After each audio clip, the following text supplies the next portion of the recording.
और ठाकुर जी के सामने बड़े बड़े कढ़ाई रखी।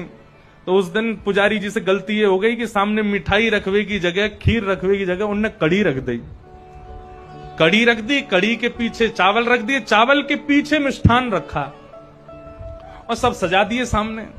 और सजा करके रसोई घर की किवाड़ लगा के 45 मिनट का भोग लगता है, 45 मिनट के लिए पुजारी जी चले गए।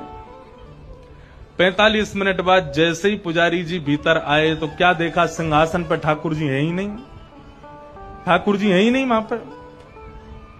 पुजारी जी बोले, अरे भैया ठाकुर जी कहां गए? पूरे मंदिर में हल्ला है, वो सब इकट्ठे है गए, ठाकुर जी कहां चले गए? कोई ने कही, बोले छोटे से ठाकुर जी है सके, इनमें कढ़ाइयन में गिर गए हों, छानो।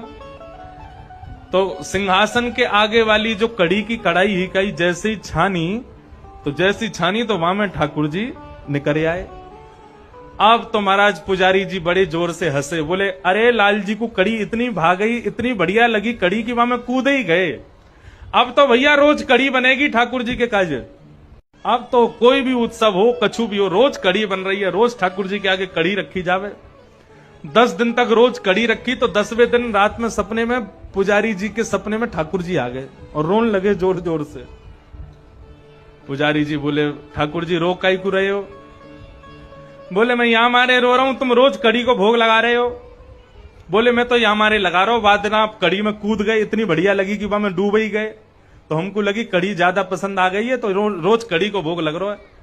ठाकुर जी बोले, अरे मैं कड़ी खावे को ना कूदो, तो फिर काय को कूदे?